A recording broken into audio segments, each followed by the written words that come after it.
Jessica Sanchez, Victim Service Specialist with Mothers Against Drunk Driving.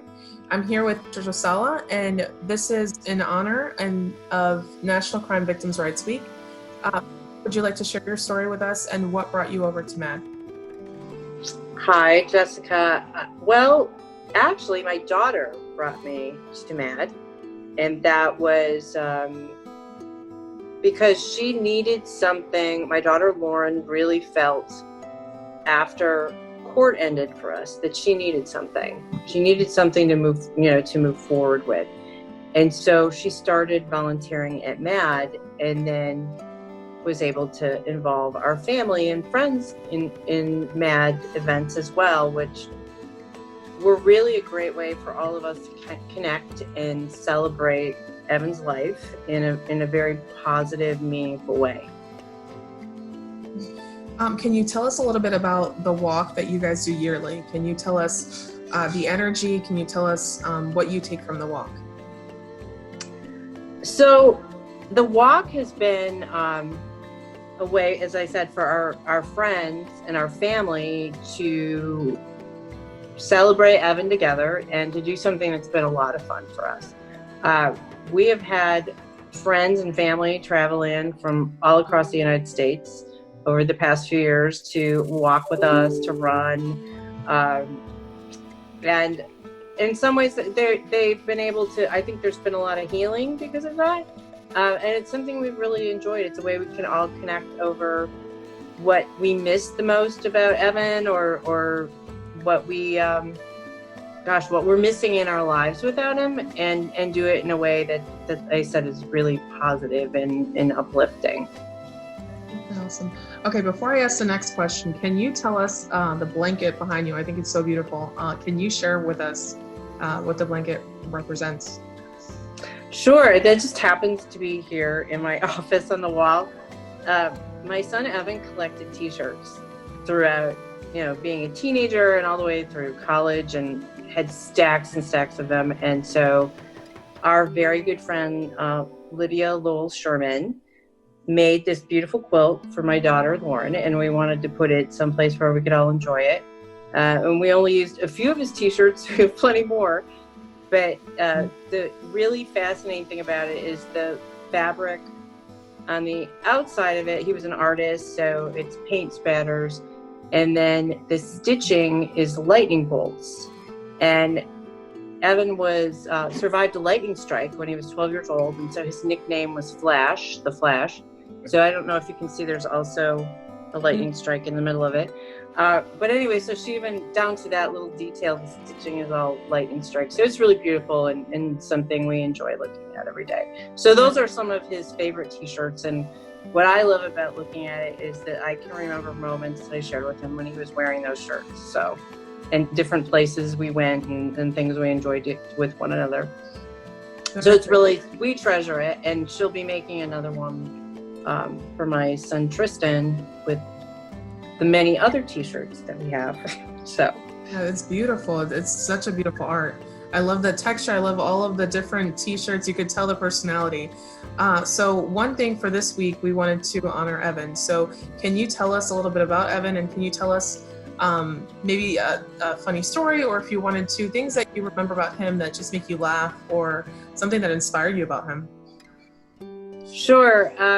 Out of the three of my children, he was really the one was the most driven.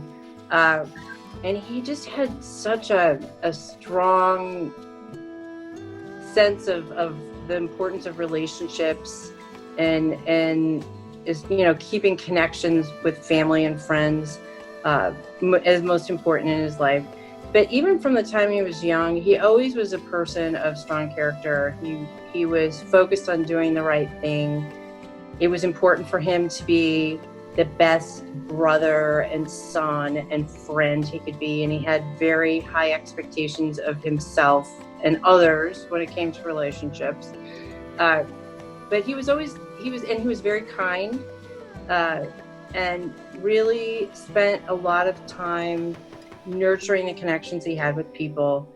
He would set these incredibly lofty goals where I would oftentimes think, oh my God, he's not going to be able to do that, or or he'll be disappointed, and he was so stubborn about it. Sometimes he just wouldn't give up, and he would keep going and going and going. He was athletic, and anyway, I had mentioned he was struck by lightning when he was 12, and he had nerve injury on the right side of his body, and still went on to accomplish getting 4 varsity letters. He ran track and cross country, and he was the captain of his cross country team.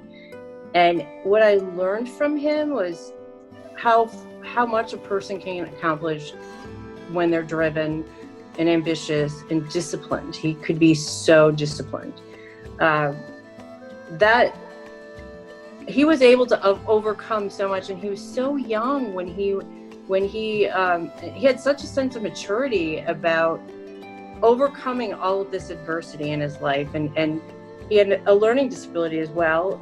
There was a time one of his special education teachers told me, I think he was a sophomore in high school, that she really thought he was going to be disappointed. She didn't think Evan was going to be able to go to college.